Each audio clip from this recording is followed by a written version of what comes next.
Старой Татарской Слободе, на Юнусской площади, на улице Тукая нам привычно вспоминать о замечательных мужчинах начала 20 века, рубежа столетий.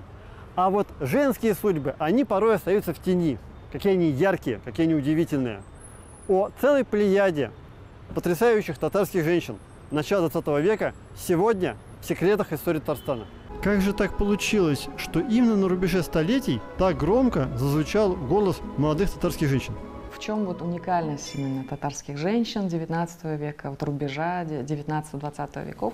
Конечно же, это еще ведь мусульманские женщины, и для, конечно же, мусульманского мира Российской империи, для тюркского мира Российской империи это уникальный случай, когда вот женщины проявляют себя такими эмансипированными, когда вот принимают участие во многих сферах жизни. Тут несколько факторов можно обозначить, почему вообще это произошло именно с татарами. Во-первых, татары – торговая нация, уже отошли от этого традиционного общества, что ли, и были более модернизированными к этому времени. И, конечно же, поэтому уже понимали, что для всех этих процессов нужно и женское участие. А с другой стороны, опять же, женское просвещение, которое развивалось во всей Российской империи со второй половины XIX века.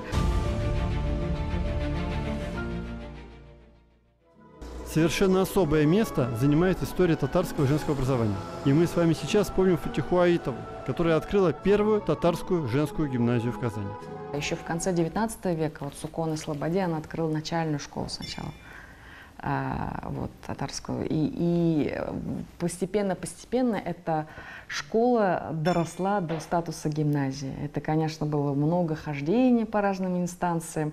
Она много энергии и средств вложила, чтобы все-таки реализовать это дело. Это, конечно, удивительная была женщина. Примечательно, что родом нашей героини из города Троицк на Урале, из славной купеческой семьи. Она из купцов Яушевых, это тоже была такая семья интересная. Они очень были открыты вот этим всяким веянием модернизации, и в то же время они были самобытны тем, что жили в том числе вот какими-то интересами нации. То есть они чувствовали какую-то социальную ответственность. Делом ее жизни было именно вот открытие школы для татарских девочек. Она сама даже в автобиографии писала, что вот домашние дела меня не столько увлекали, мне хотелось вот чего-то большего. И тут, конечно, надо не забывать о факторе ее супруга Сулейман Аитов, казанский купец, который тоже, наверное, в отличие от многих традиционных таких, уже с традиционными установками, не противился вот этому стремлению жены и всячески ее поддерживал. И он сам тоже был общественно очень активен, благотворительством занимался. Гимназия Фатихи Аитовой была открыта в 1916 году. Не состоялось ни одного выпуска. Но в 20-е годы 20 века повсюду, по всей стране, небывалой активности татарские девушки с тем самым дореволюционным бэкграундом.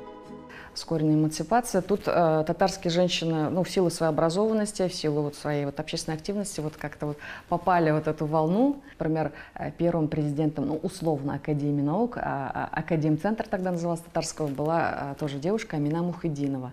Или в соседней Башкирской ССР замом наркома просвещения была Сара Шакулова. То есть она работала в школе Фатиха Аитовой до революции как раз учительницей. Она считается первой женщиной-математиком.